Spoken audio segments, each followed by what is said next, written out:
دنیا کے جن شہر کی عزت و تکریم ہے ان میں سے ایک شہر یروشلم بیت المقدس ہے، جو مسلمانوں، یہودیوں اور عیسائیوں کے لیے یکساں باعث عزت و احترام ہے۔ یروشلم بمعنی خدائی حکومت، اس کا نام القدس بھی ہے۔ یہاں حضرت سلیمان علیہ السلام کا مزار، تخت داؤد اور حضرت عیسیٰ علیہ السلام کی تبلیغی کاوشوں کے نشان ملتے ہیں۔ ان کے علاوہ حضرات انبیاء کرام اور مصلحین کی یادگاروں کے آثار موجود ہیں، جنہوں نے بنی نوح انسان کو بھلائی اور نیکی کے راستے دکھائے۔ یروشلم سرد پہاڑیوں کے درمیان واقع ہے۔ اس کے کئی نام ہیں۔ بیت المقدس سنہری شہر اور امن کا شہر بھی کہلاتا ہے، لیکن تاریخی لحاظ سے بمشکل 10 دن گزرے ہوں گے جن کے دوران یہاں کے باشندوں کو امن و سکون دیکھنا نصیب ہوا۔ نوع انسانی کی خون آشام تاریخ اپنے آپ کو مذہبی روپ میں بار بار دہراتی رہی ہے۔ یہاں ہونے والی لڑائیوں کا شمار ممکن نہیں، اور یہاں مرنے والوں اور مجروح ہونے والوں کی گنتی انسانی ذہن کو تھکا دے گی۔ بیت المقدس کی تاریخ اتنی ہی قدیم ہے جس قدر کے نسل انسانی اور اس کی تاریخ۔ یہ مقدس شہر کتنی ہی بار اجڑا اور پھر اسی تابانی کے ساتھ آباد ہوا۔ حملہ آوروں نے کئی بار اس کی اینٹ سے اینٹ بجا دی، مگر آباد کاروں نے پھر اس جوش و خروش سے تعمیر و مرمت میں حصہ لیا۔ یہودی اس شہر کو خدائی مسکن کہتے ہیں۔ ان کا عقیدہ ہے کہ یہ شہر قیامت تک قائم رہے گا۔ روما کے متعلق اطالویوں کا بھی یہی عقیدہ ہے۔ اس شہر میں اسلامی، مسیحی اور اسرائیلی تاریخ آثار بکثرت ہیں۔ سب سے پہلے حضرت داؤد علیہ السلام نے اس شہر کو فتح کر کے اپنا دارالسلطنت بنایا۔ بعد ازاں ان کے بیٹے حضرت سلیمان علیہ السلام نے یہاں معبد تعمیر کیے۔ رفتہ رفتہ یہ شہر مذہبی اور روحانی مرکزی حیثیت اختیار کر گیا۔ حضرت سلیمان علیہ السلام کے بعد بابل یہاں قابض ہو گئے، پھر یہودی اور بعد ازاں یونانی اس پر قابض ہوئے، اور پھر یہودی دوبارہ قابض ہوئے، اور ان کے بعد رومیوں نے اس شہر پر قبضہ کر لیا۔ 123 قبل مسیح میں یہودیوں کا داخلہ ممنوع قرار دیا گیا۔ 2 سال بعد عیسائی بادشاہ قسطنطین نے یہاں ایک بڑا گرجا تعمیر کرایا۔ 637 ہجری میں عرب مسلمانوں نے رومیوں کو عبرتناک شکست دینے کے بعد یروشلم کو فتح کیا، اور 450 سال تک یہ شہر امن و سکون کا گہوارہ بنا رہا۔ پھر صلیبی جنگوں کا سلسلہ شروع ہوا۔ رومن کلیساؤں اور پوری عیسائی دنیا نے فوج کو یلغار کر کے عربوں کو یہاں سے نکال دیا۔ 517 ہجری میں عثمانی ترکوں نے اسے دوبارہ فتح کر کے اپنی حکومت قائم کر لی۔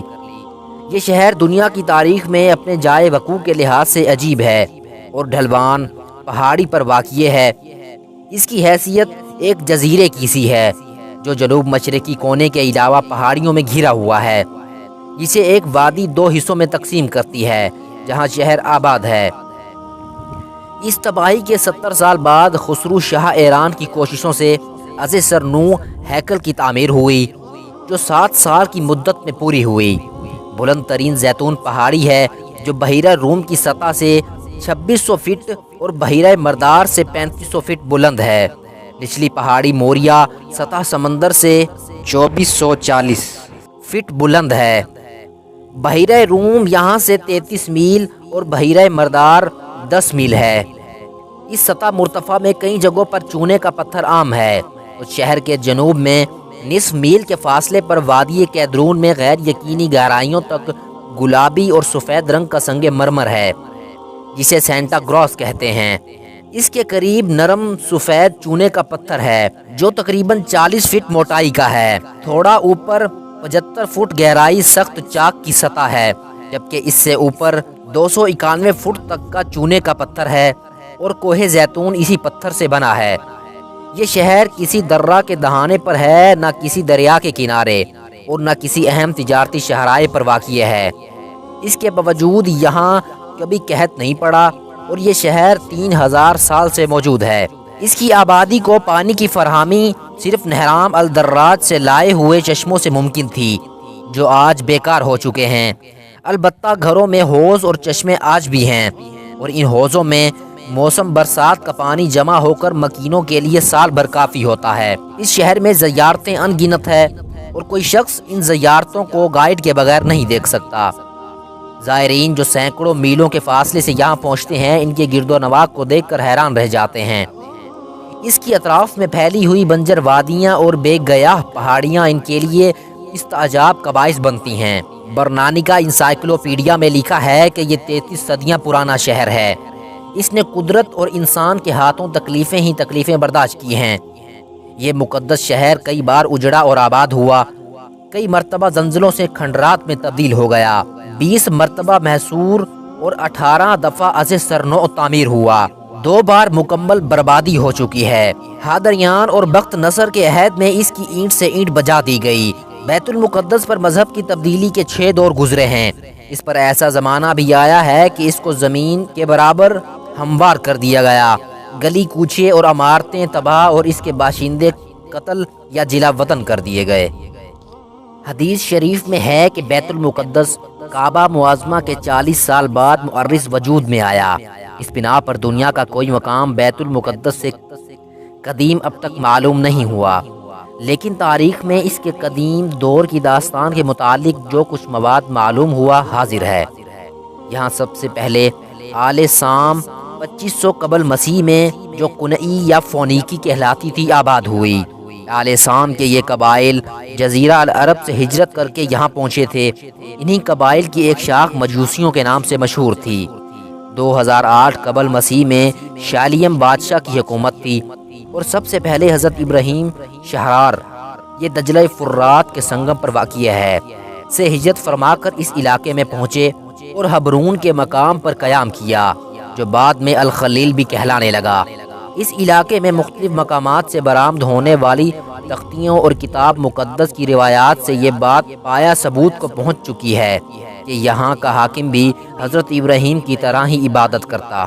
کتاب پیدائش اور ابن کثیر کی روایات سے ظاہر ہوتا ہے کہ رفتہ رفتہ حضرت ابراہیم علیہ السلام خاص قوت و طاقت کے مالک ہو گئے، اور جب دمشق کے بادشاہوں نے جناب لوط علیہ السلام سے جو وادی اردن میں مقیم تھے گستاخی کی، تو حضرت ابراہیم علیہ السلام اپنے آدمیوں کے ساتھ دمشق والوں کے ساتھ لڑے اور انہیں شکست دے کر دمشق تک ان کا تعاقب کیا۔ ابن کثیر کا بیان ہے کہ حضرت ابراہیم علیہ السلام اس فتح کے بعد لوٹے، بیت المقدس کے شاہ نے شہر سے باہر نکل کر ان کا استقبال کیا۔ یہ بادشاہ یبوسی تھا۔ کتاب پیدائش اور قدیم عربی مورخین کی روایات ہے کہ حضرت ابراہیم اسی وادی سے حضرت ہاجرہ اور اسماعیل علیہ السلام کو وادی فاران میں چھوڑ گئے تھے، اور حضرت ابراہیم علیہ السلام نے 75 برس کی عمر میں انتقال کیا تو اسی وادی کے شہر حبرون میں مدفون ہوئے۔ ان کی وفات کے 40 سال بعد حضرت یعقوب علیہ السلام نے بیت المقدس کے ایک مقام بیت ال پر ایک مذبح تعمیر کیا، اس کے کھنڈروں پر صدیوں بعد حضرت سلیمان علیہ السلام نے ہیکل کی عمارت اٹھائی۔ کتاب پیدائش میں ہے کہ یعقوب ان سب لوگوں سمیت جو ان کے ساتھ تھے بوس پہنچا، بیت ایل یہی ہے اور ملک کنعان میں ہیں، وہاں اس نے مذبح بنایا اور اس کا نام بیت ایل رکھا۔ اور جب یعقوب عرصہ دراز ضلع وطنی میں گزارنے کے بعد واپس لوٹے تو ان کا نام اسرائیل ہو گیا۔ ان کی یہ ضلع وطنی اپنے بڑے بھائی ادوم کے خوف سے تھی۔ جب وہ بھائی سے مطمئن ہو گئے اور واپس آئے تو بھائی ادوم نے احسار کرتے ہوئے ادومیہ کی طرف پسپائی کی۔ حضرت ایوب علیہ السلام ادوم کے بیٹے تھے اور حضرت ابراہیم علیہ السلام کا دور 22ویں صدی قبل مسیح بیان کیا جاتا ہے۔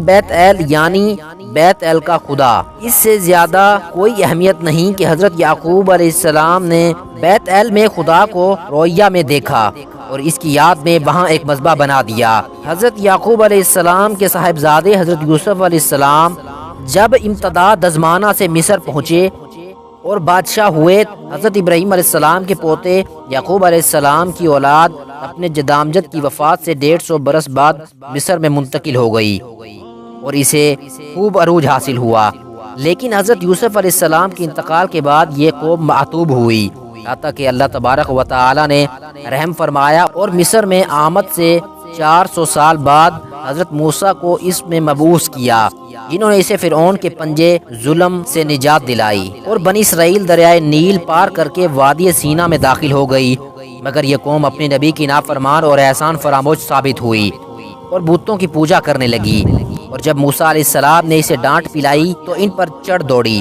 مگر اللہ نے اپنے کلیم علیہ السلام کی حفاظت فرمائی۔ اس کے بعد حضرت موسیٰ علیہ السلام نے بنی اسرائیل کو بیت المقدس میں داخل ہونے کا حکم دیا تو یہ قوم فرمان پیغمبر کی تعمیل سے گریزاں ہوئی اور صاف کہہ دیا، تو اور تیرا رب جانے، ان سے لڑے، ہم تو یہیں بیٹھے ہیں۔ بنی اسرائیل کی یہ گستاخی خداوند موسیٰ علیہ السلام کو ناگوار گزری۔ اس نے یہ سزا دی کہ جب تک موجودہ نسل کی تمام بالغ نہیں ہو گئے وہ وادی طیہ ہی میں بھٹکتی رہی۔ ان کی ذلت کا یہ عرصہ 40 سال پر محیط ہے۔ اس عرصہ میں ہلاک ہونے والے یہودیوں کی تعداد 3 لاکھ سے زیادہ بتائی گئی۔ بیت المقدس میں وہ 200 سال بعد داخل ہوئے۔ مزید اس طرح کے اسلامک واقعات دیکھنے کے لیے ہمارے چینل کو سبسکرائب کریں اور بیل آئیکن کے بٹن پر کلک کریں۔ شکریہ۔